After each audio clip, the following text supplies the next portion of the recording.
춥죠? 온도를 약간 낮추는 게 안 낮춘데? 아니, 편한 대로 계세요, 편한 대로. 제가 이제 밖에 있다 와서 그런가 봐, 밖에 있다 와서. 자, 보겠습니다. 얘는 보시면 이제 얘가 실거래가 방식이죠, 지금은 전부 다. 그죠? 근데 얘가 실거래가 방식을 하게 되면 양도가액도 실거래가 적용하면 얘도 실거래가로 가는 거고, 얘를 만약에 기준시가를 하게 되면 얘도 기준시가를 적용하는 걸 원칙으로 합니다. 그러니까 동일 방식을 적용한다는 얘기죠, 원칙적으로. 왜? 얘는 실거래가, 얘는 기준시가 그래버리면 세금이 너무 많이 나오잖아요. 자, 근데 문제는 지금은 다 실거래가거든요, 실거래가. 근데 실거래가는 말 그대로 실제 거래 금액을 신고를 해야 됩니다. 그러니까 입증을 해야 되는 거죠, 말 그대로. 말로만 다 얼마에 샀어, 얼마에 팔았어, 이건 인정이 안 되는 거죠. 그럼 그 입증을 보통 뭘로 하냐면 대표적인 게 계약서죠. 그러니까 뭐든지 서류상으로 해야 됩니다, 서류상으로. 근데 서류가 미비되거나 없거나 그러면 인정이 안 돼요. 그런 경우에 그러면 이 양도차익을 계산할 때 실제 금액이 인정이 안 되거나 확인이 안 되면 그럼 도대체 양도차익 어떻게 계산할 것이냐. 이때 나오는 게 뭐다? 추계조사 결정 경정이라는 걸 한다 그랬죠. 추계조사 결정 경정. 자, 이 말은 얘네들을 실거래가로 봐서 양도차익을 계산해 주겠다. 이번 시험이 굉장히 잘 나오고 작년에도 질문이 언급이 됐습니다.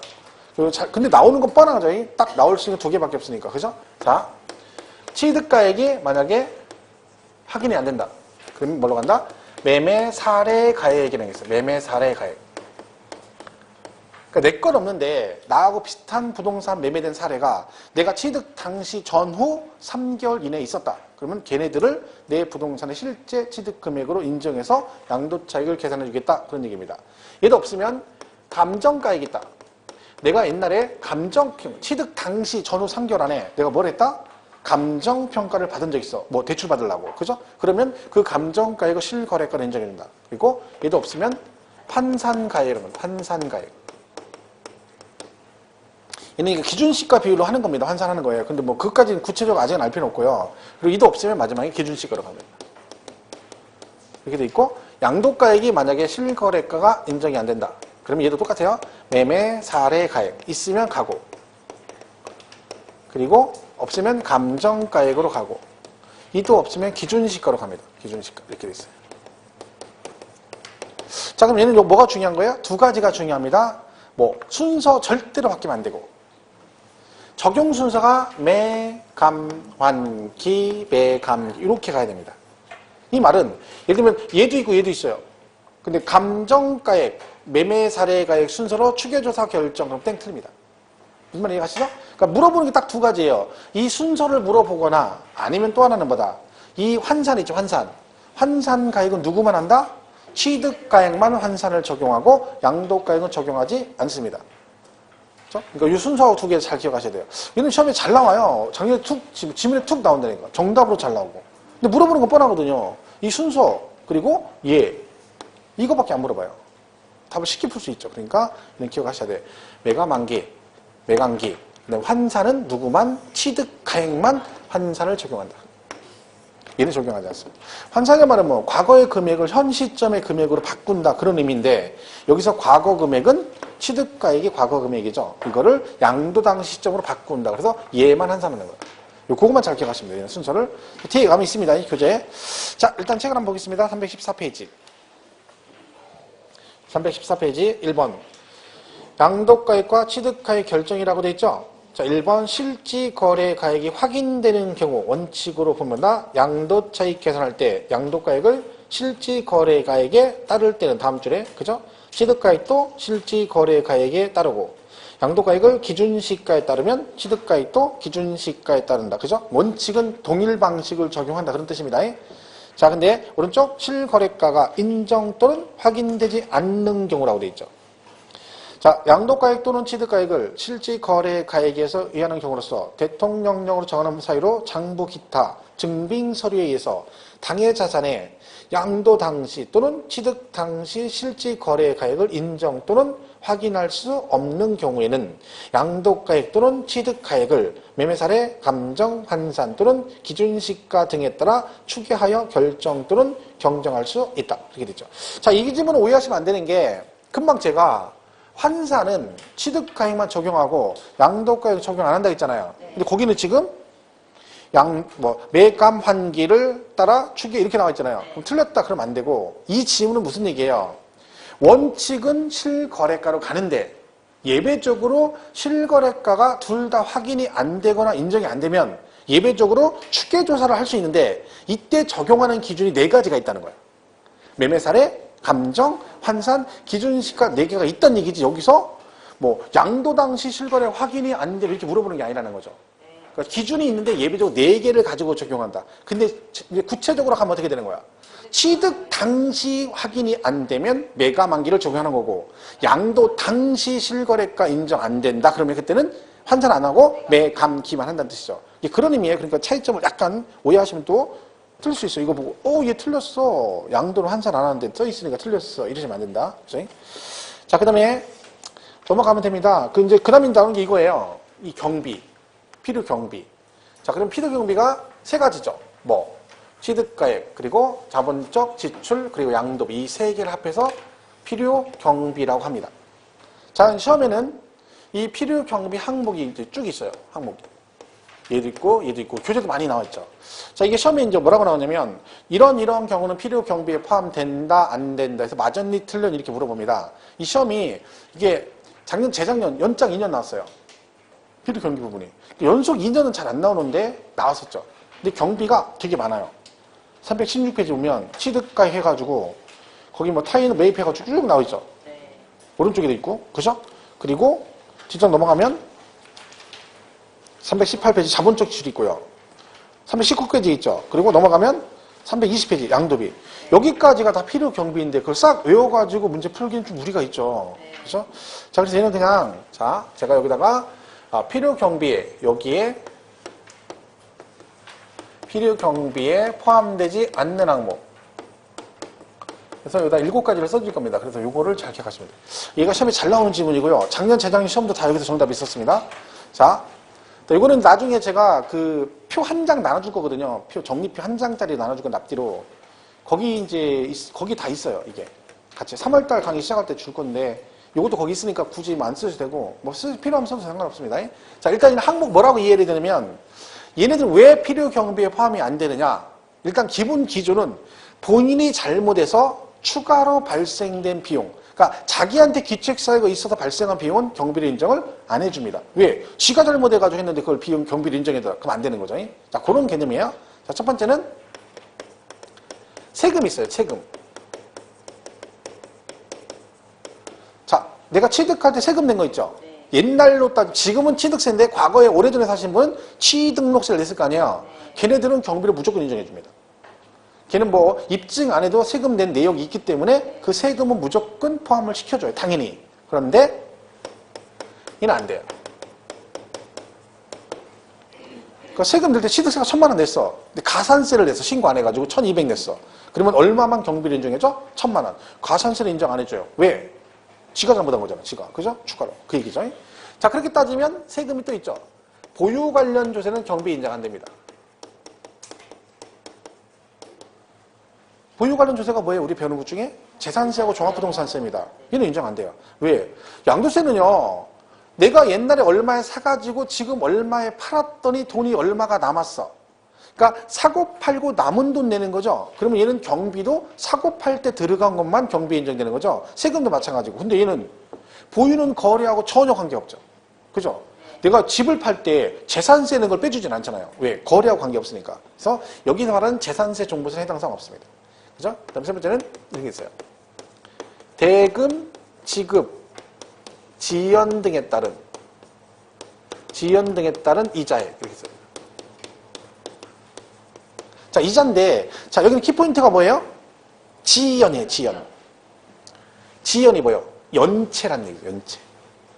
내가 대금, 연체 해가지고 연체 이자가 발생했다는 얘기죠? 그 연체 이자를 냈어요? 그 누구 잘못이야? 본인 잘못이죠. 인정 안 돼요. 자, 근데 얘는 하나 더 기억할 게 포함이 되는 이자도 있어요. 경비에 포함이 되는 이자. 그게 뭐냐면 처음에 계약할 때 계약 당사자가 약정을 해가지고 그 이자를 포함하는 조건으로 계약을 하게 되면 그 이자는 경비로 인정이 됩니다. 대표적인 할부예요. 우리 자동차를 할 때 할부 사잖아, 할부. 그러면 그 할부는 처음부터 계약할 때 조건이 뭐예요? 그 원금에 할부 이자 포함해서 처음부터 계약한 거죠? 그럼 그 이자는 포함이 되는 거야. 근데 그걸 내다가 뭘 하면 연체해가지고 연체이자가 발생하면 이건 본인 잘못이다. 그러니까 이전에 같이 기억하셔야 돼요. 그 두 개를. 그죠? 그 다음에 네 번째는 이건 뭐 누가 봐도 해당 안 되겠죠. 뉘앙스가 부당행위 계산에 의한 부당행위 계산에 의한 시가 초과액 이렇게 돼 있어요. 말 그대로 뭐예요? 부당행위라는 건 세금 포탈 의도를 가지고 원래 시가보다 높은 금액을 신고했어. 그러면 그 초과되는 부분은 경비를 인정 안 하겠다. 원래 매매가가 8억 8천인데 1억에 신고했어요. 2천 초과됐죠? 그러면 그거를 1억을 인정 안 해주겠다는 거지. 2천만 원 인정 안 해주겠다는 거지. 왜? 원래 상금이 8천이니까 그 초과되는 부분은 네가 잘못해서 세금 포탈 의도를 가진 거니까 인정 안 해주겠다. 그죠? 이런 거고. 다섯 번째는 수익적 지출 그래요. 수익적 지출. 그러니까 저기 보면 자본적 지출이 나오죠. 자본적 지출은 필요 경비에 포함됩니다. 근데 누군 안 돼? 수익적 지출은 안 돼요. 같은 지출인데 차이가 뭐냐면 그러니까 자본적 지출은 그 지출로 그 자산의 가치를 증가시키는 지출을 말해요. 얘는 현상 유지시키는 거예요. 그러니까 자본적 지출은 예를 들면 집으로 말하면 베란다 확장 공사했다. 그죠? 베란다 확장 공사한 아파트와 그렇지 않은 아파트 가격이 다르죠. 가치가 증가되는 확장 공사하면. 그죠? 그다음에 리모델링 했다. 가치가 올라가죠. 그런 식으로 지출해서 가치를 올리는 아니면 내용 연수를 연장시키는 지출을 말합니다. 얘는 현상 유지. 예를 들면 집에 아파트에 페인트를 칠했다든가 아니면 장판 교체하든가 싱크대 교체 아니면 벽지 교체하든가 아니면 변기 교체하거나 이런 것들은 내가 그걸 했다고 해서 가치가 올라가는 건 아니잖아요. 깔끔해 보이긴 하지만 그죠? 그런 거죠. 두 개를 나눠줘요. 둘 다 시험에 잘 나오는데 한마디로 하면 자본적 지출은 여자들로 말하면 성형수술 비용이고 요거는 화장품 비용이라 생각하면 돼. 그죠? 성형수술 비용은 성형하면 앞팀 뒤팀 돌려깎기 딱 하면 비용 많이 들어갔잖아. 네. 자산가 증가되잖아. 얼굴이 확 바뀌니까. 네. 근데 화장품은 들어갔는데 지용은 원 있지. 현상유지 비용이에요. 그죠? 요거는 이제 현상유지 비용. 그렇게 이해하시면 되죠. 물론 여자들 이것도 물론 여자도 이것도 많이 들어가죠. 여자들 이것도. 제가 말했죠. 여자는 유지관리 보수 비용이 많이 들어간다고. 그죠?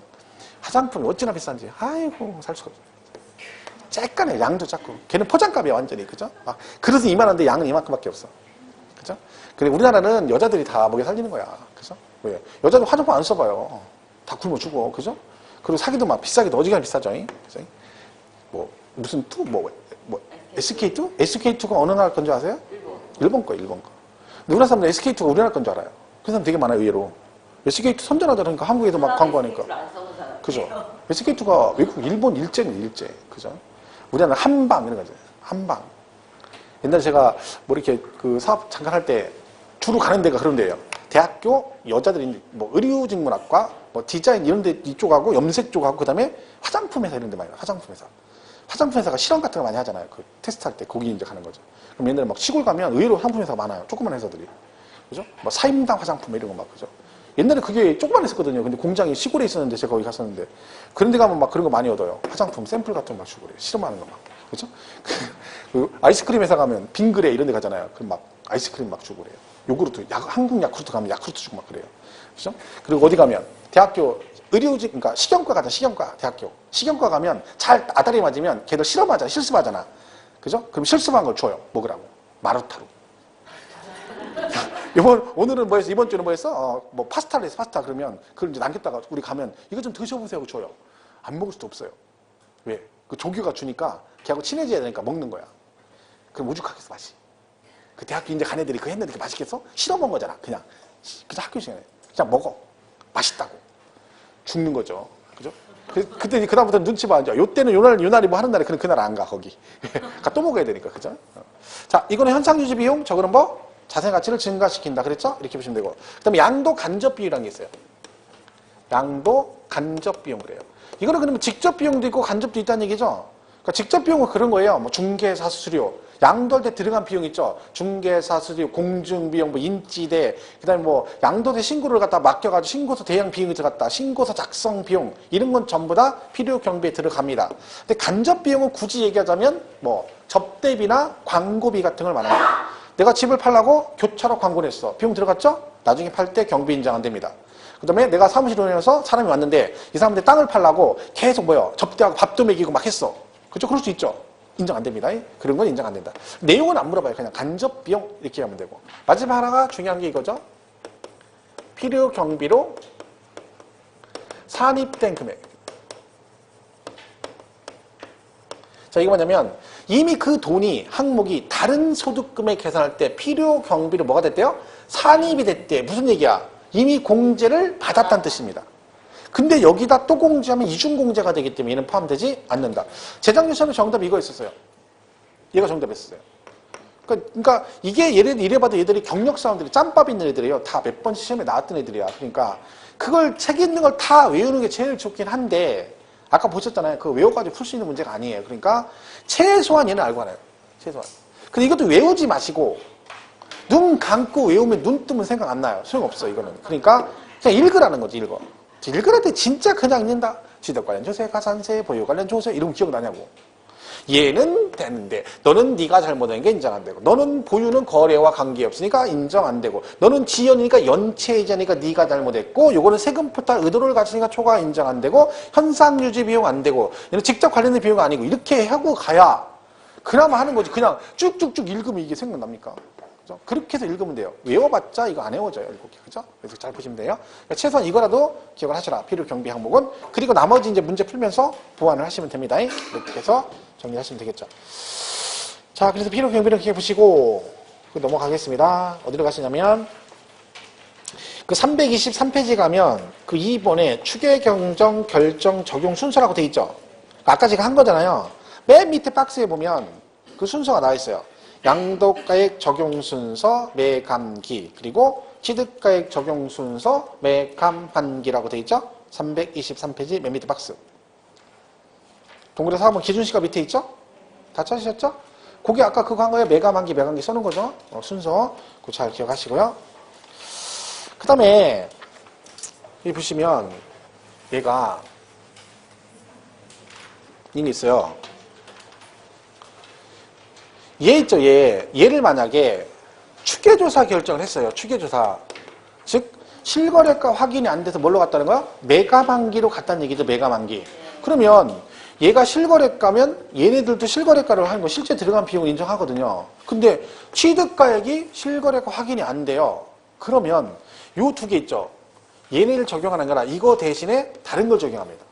이제 뭘 적용한다? 이런 걸 적용해요. 필요경비 계산공제라는 게 필요경비 계산공제라는 게 있어요. 이건 뭐냐면 그 필요경비를 국가에서 임의적으로 정해놓고 공제를 해주겠다는 뜻입니다.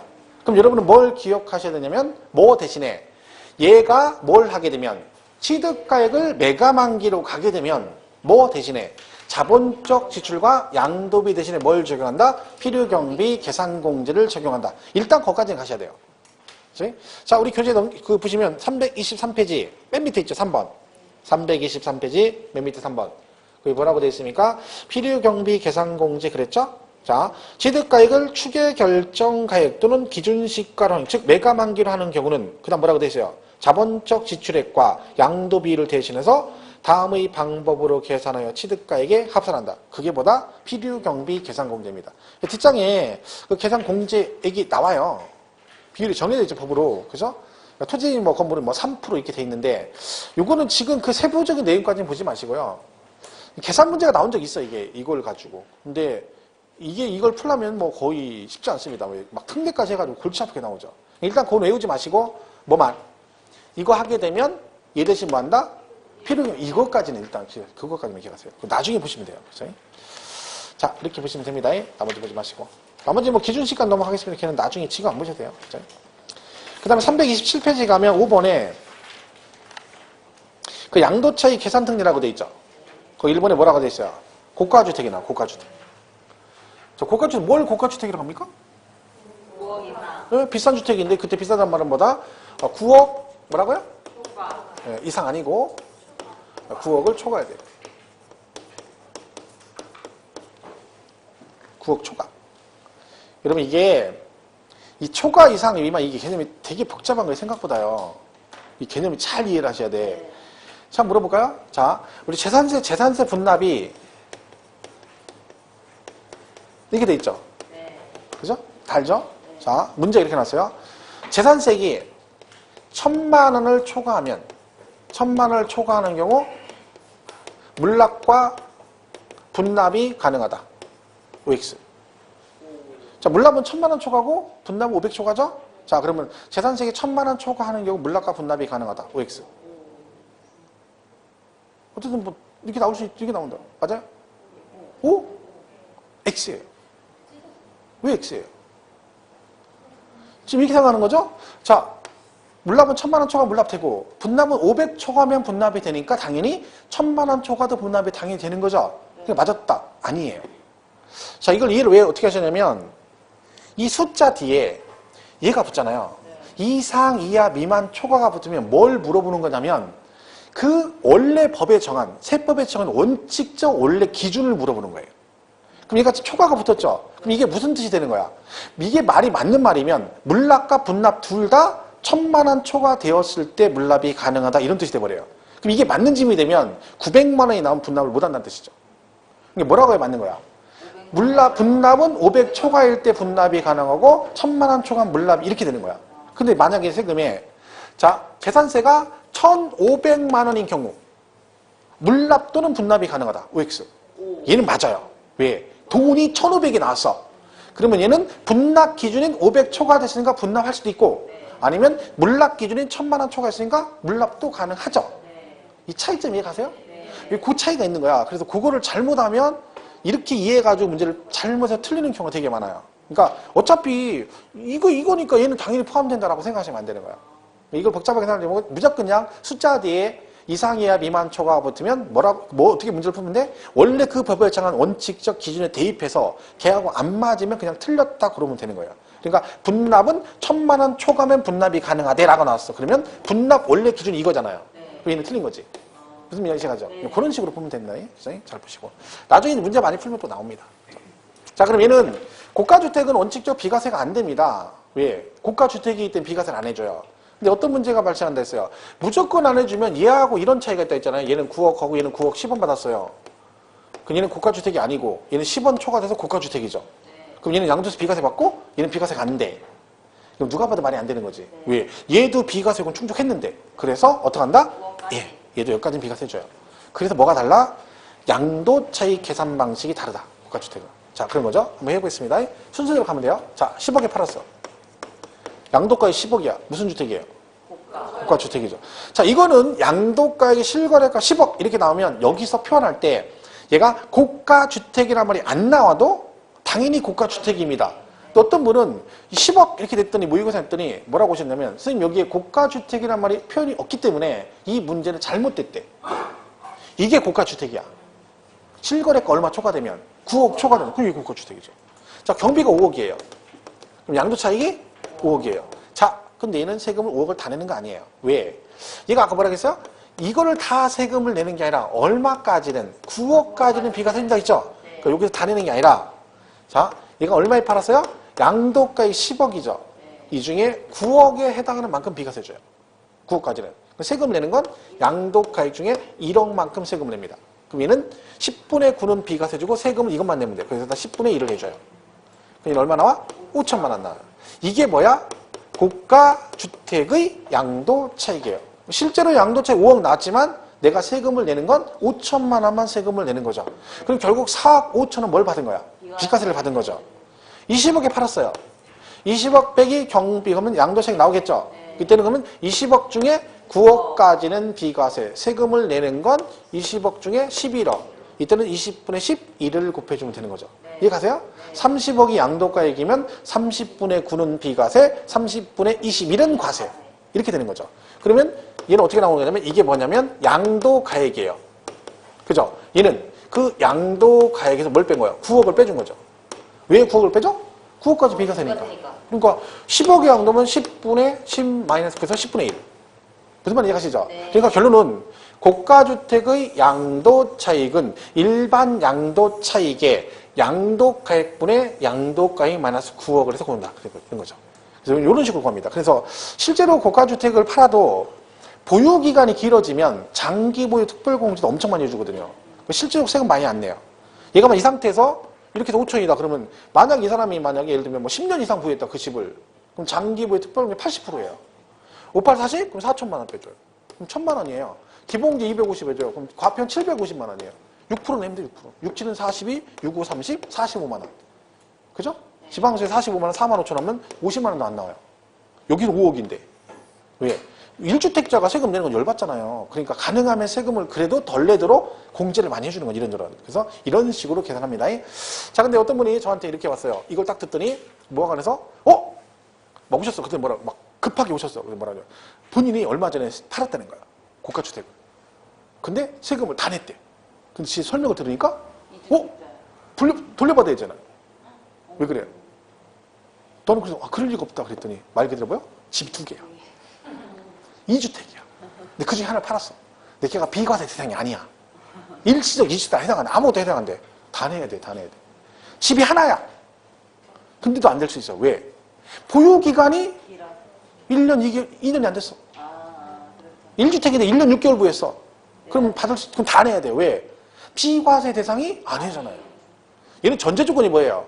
비과세 대상인데 걔가 고가주택일 때지. 아니 고가주택 아닌 사람도 비과세 요건 충족 못하면 비과세가 안 되는데 고가주택을 1년 6개월 부였다고 해주진 않죠. 전제 조건은 당연히 비과세 대상인 건 전제하에서 걔가 고가주택일 때 이렇게 간다는 얘기죠. 그래서 거기 표가 327페이지 박스 안에 고가주택의 양도차익 계산을 했죠. 일반 양도차익 곱하기 양도가액분의 양도가액 마이너스 9억이라고 돼 있죠.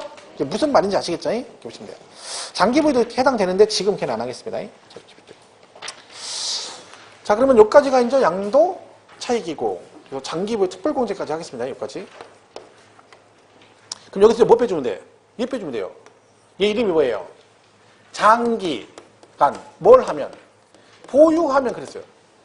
자, 여기까지만 읽으면 장기간 얘는 뭘 해야 돼? 보유를 해야지 공제가 된다는 얘기죠. 그럼 얘는 당연히 일정 기간 이상 보유를 해야 된다는 얘기죠. 그리고 얘는 보유기간이 나오겠죠. 이때 보유기간이 몇 년이냐면 3년 이상을 해야 됩니다. 일단 3년 이상. 이름이 장기 보유니까, 그죠? 그리고 뭐라고 돼 있어? 특별공제라고 돼 있어요. 특별공제. 특별히 공제한다 그런 얘기죠. 자, 이건 사실은 물가상승분 빼주는 거거든요. 왜냐면 내가 집을 10년 동안 보유했어요. 그럼 10년 동안 가격이 많이 올랐잖아요. 근데 문제는 그 10년 동안에 이 부동산 가격만 올라간 게 아니라 물가도 상승했어요. 그죠? 그럼 이 전체 상승분에 뭣도 포함되어 있다? 물가 상승분도 포함이 되어 있죠. 이거는 실질적 소득이 아니라 명목상 소득이니까 이 부분을 어느 정도 상쇄시켜서 빼주겠다는 얘기입니다. 그걸 우리가 뭐라 그래? 장기부요 특별공제 그래요. 그러니까 돈의 가치가 틀리다는 얘기죠. 저 초등학교 때 10원짜리 하나 주면 눈깔 사탕 10개를 사 먹었고요. 아이스 깨끼를 4개를 줬어요. 지금도 그냥 초등학교 때 장날 되면 10원 주면 깨끼를 4개 줘. 5원에 2개, 10원에 4개. 그 10원에, 여름에 사가 10원을 내면 양쪽에 2개씩 끼고 4개를 동시에 녹기 전에 먹으려면 빨리빨리 먹어야죠. 그거 다 먹고 이빨 뽑으러 가면 돼요. 왜? 4개 다 먹으면 여기 양쪽 다 얼죠. 마비돼. 그럼 그 상태 이빨 뽑으면 된다니까. 그 10원의 가치가 굉장히 컸죠. 그때 당시는. 지금은 뭐 10원의 가치가 돈도 아니죠.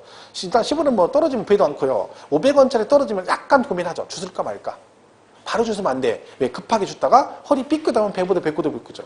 안 주서. 눈치도 봐야 되고, 그죠? 그러니까 돈의 가치가 완전 다른 거죠, 지금하고, 그죠? 10원의 가치가 틀린 거죠. 자, 그래서 그 물가 상승을 빼주는 게 이건데, 그럼 특별공제라는 건 무슨 얘기예요? 양도세, 과세 대상 전체를 다 해주는 건 아니라는 거죠.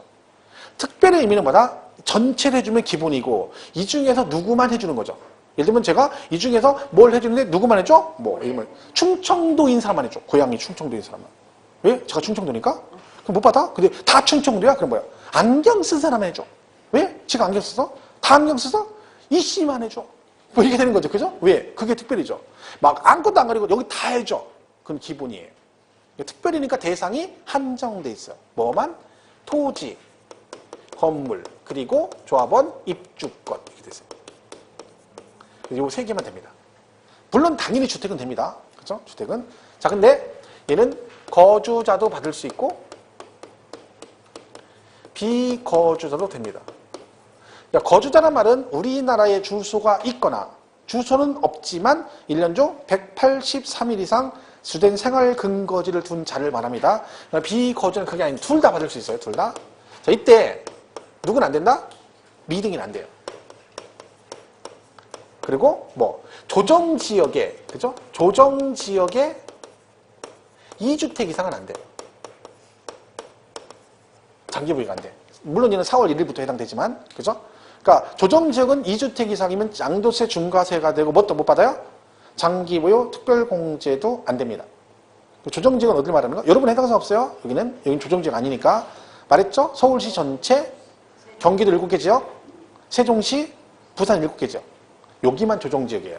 그러니까 원주는 내가 집을 여러 개 갖고 있어서 중과세도 안 되고, 그리고 뭐 장기보유 다 받을 수 있어요. 미등기 빼고는. 그죠? 미등기는 안 되고.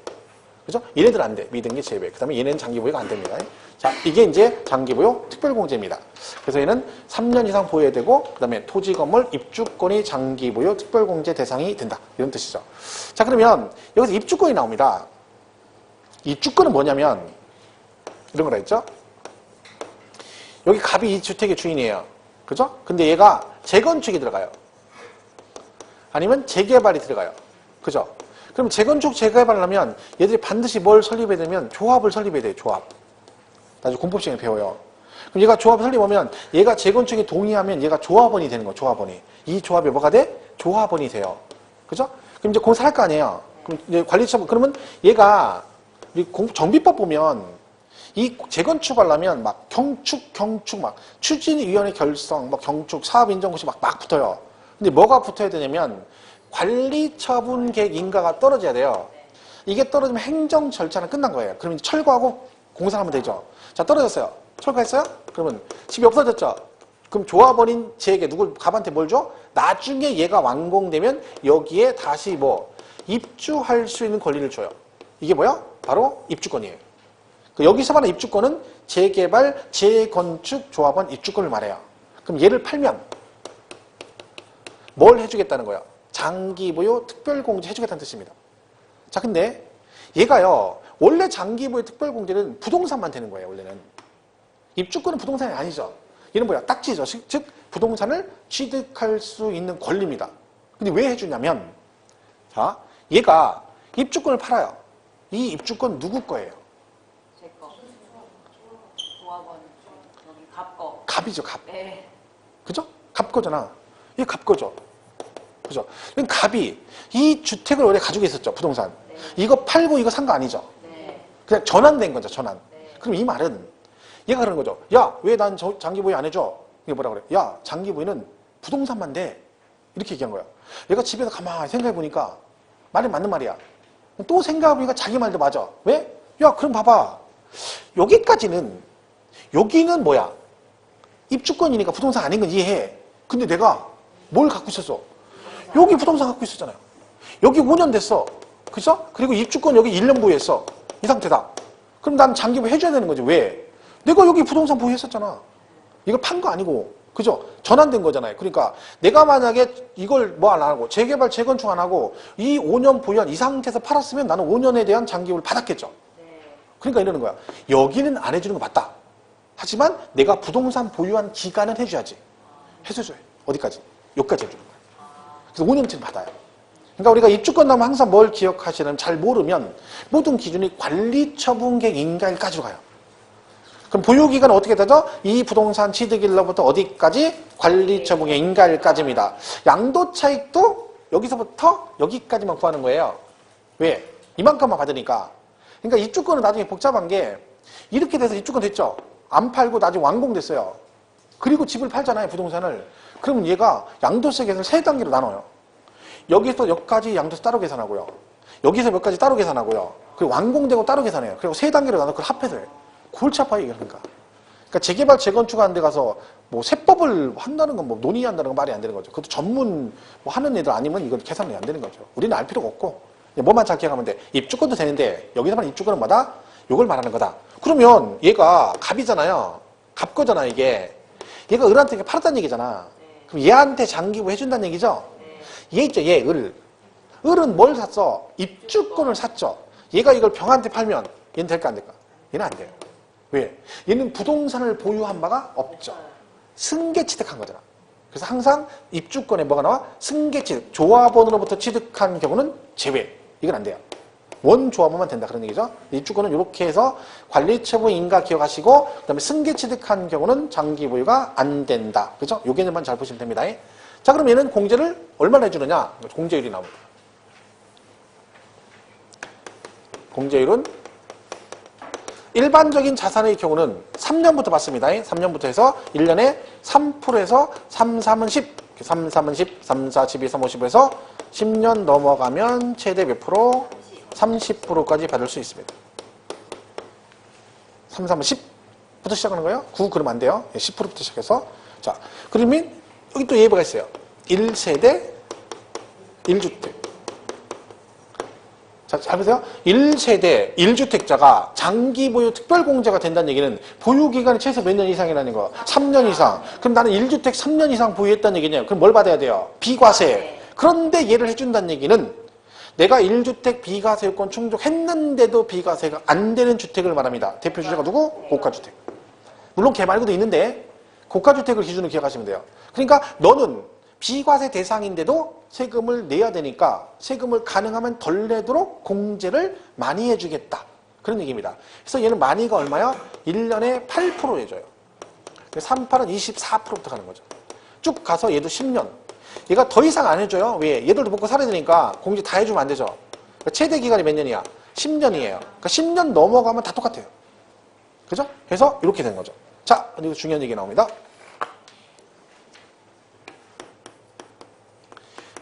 비거주자는 제외. 이렇게 됐어요.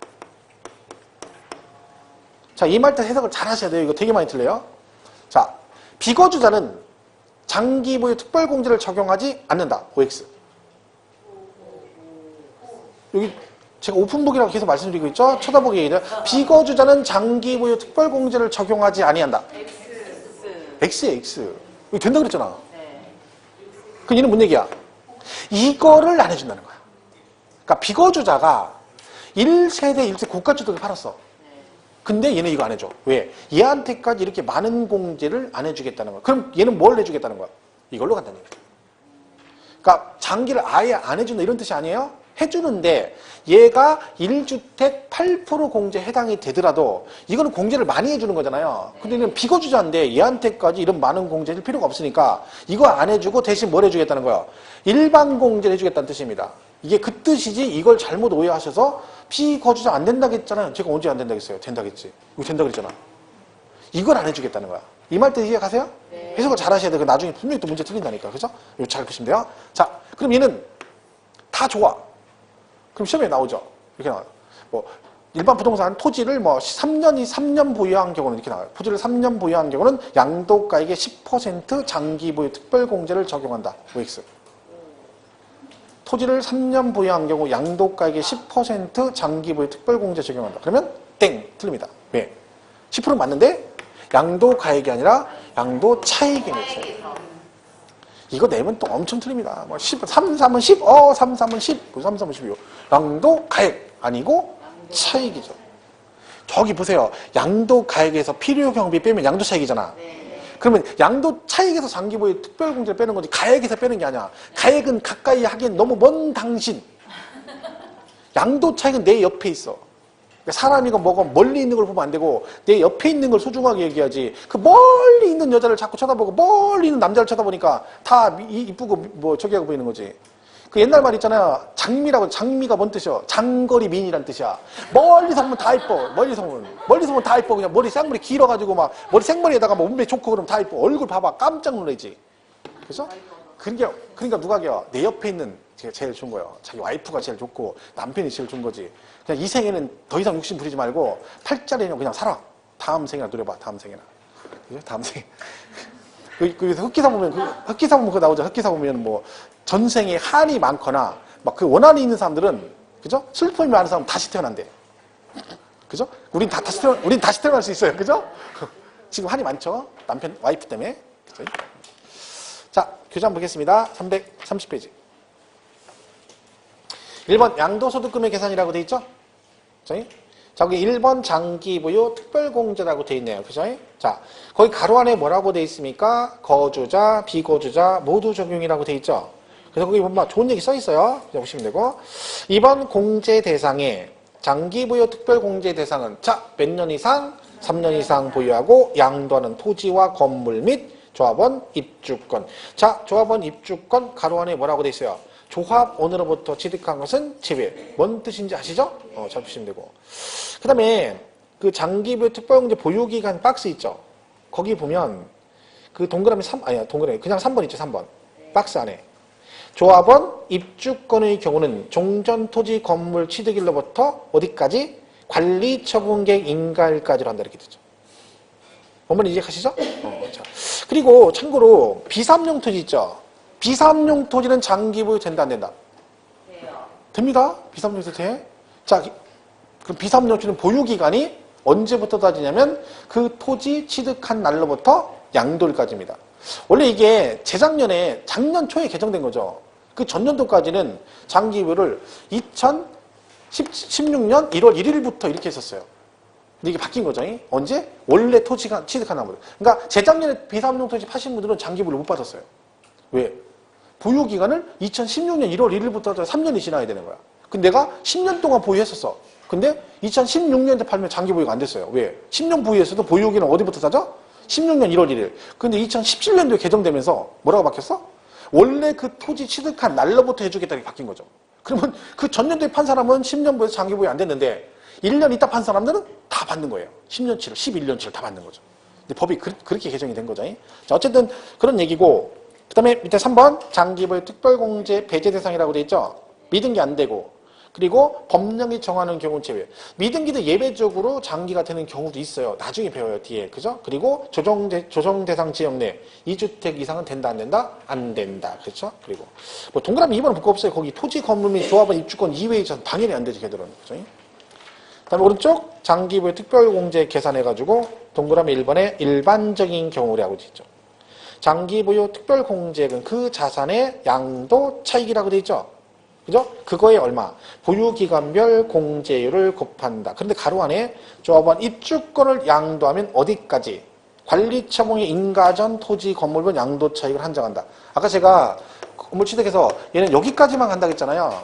보유기간도 여기까지 따지고 양도 차익도 이만큼만 장기해 주니까 양도 차익도 여기까지만 계산해가지고 그 금액에 얼마 이렇게 한다는 얘기죠. 결국 입주권은 다 어디까지 가는 거야? 나오면 관리 처분의 인가 이렇게 이해하시면 돼요. 그죠? 동그라미 2번 1주택의 경우라고 돼 있죠? 거기 보면 다음에 해당하는 1주택에 해당하는 자산의 경우는 그 자산의 양도 차익의 보유기간에 따라 표 1에 해당하는 공제율을 적용한다라고 돼 있죠. 그죠? 자, 그래서 밑에 보시면 보유기간에 공제율 나오죠. 1세대 1주택. 대표 주자가 고가주택이에요. 3년에 38은 24에서 최대 얼마? 10년 이상이면 양도차익 몇 프로? 80%. 1주택 이외의 자산은 일반공제라고 하는 거죠. 그러니까 결국 1주택 빼고는 다 뭘로 간다는 거예요. 3% 공제 적용한다는 거죠. 1주택만 8%고 나머지는 다 뭘로 간다?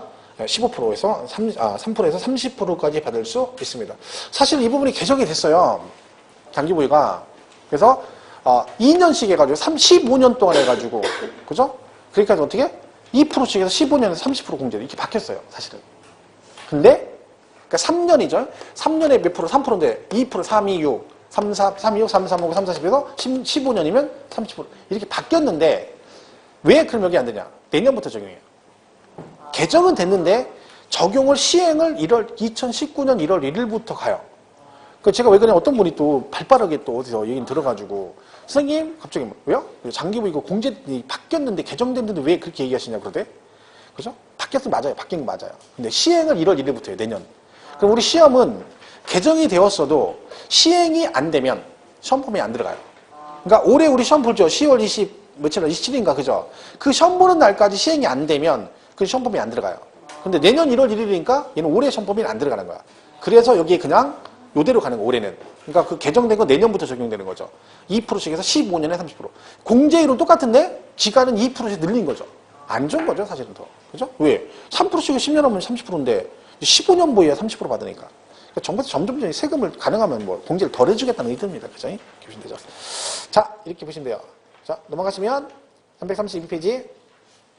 거기 보면 그 박스 바로 밑에 비거주자의 장기보유 특별공제 적용률 그랬죠? 찾으셨나요? 박스 밑에. 비거주자가 국내 소지하는 1주택을 양도하는 경우는 보유기간별 24에서 80% 장기보유 공제율을 적용하지 않는다. 이게 무슨 뜻이에요? 이 얘기하는 거예요, 이 얘기. 이거. 여기서 비거주자 이거 적용 안 한다고 했잖아요. 그 얘기 써놓은 거예요. 그러니까 결론은 비거주자는 1세대 1주택에 해당이 되더라도 이 8% 공제를 적용하지 않고 뭘로 간다? 일반 공제로 간다. 그죠? 그 얘기를 하는 겁니다. 이렇게 정리하시면 되겠어요. 자, 그래서 여기까지 한 거죠. 여기까지. 그죠? 그리고 다음 시간에 이제 나머지 요거 하고 기타 등등 정리를 하겠습니다. 제가 문제를 풀려고 했는데 문제를 안 갖갔네. 그죠? 다음 주에 강의 끝나죠? 끝날 때 해가지고 양도세 마저 문제 다 풀겠어, 한꺼번에. 그죠? 이번 주는 그냥 이렇게 하시고, 다음 주에 여기부터 가겠습니다. 하여튼 날씨 저격은 2월달 벌써 됐으니까 공부하셔야 돼요. 날 풀렸으니까 밥 먹고 도서관 가서 공부하시고. 오늘 민법 하시나요? 말 안 하죠? 안 하니까 공부해야지. 안 한다고 또 놀지 말고. 집에 들어가는 게 맨날 똑같아요. 어떻게 된 게. 안 그러면 일찍 가든가. 민법 안 하는데 집에는 왜 6시에 들어가? 그죠? 그럼 안 됩니다. 자, 건강씨 다음 주에 뵙겠습니다. 고맙습니다.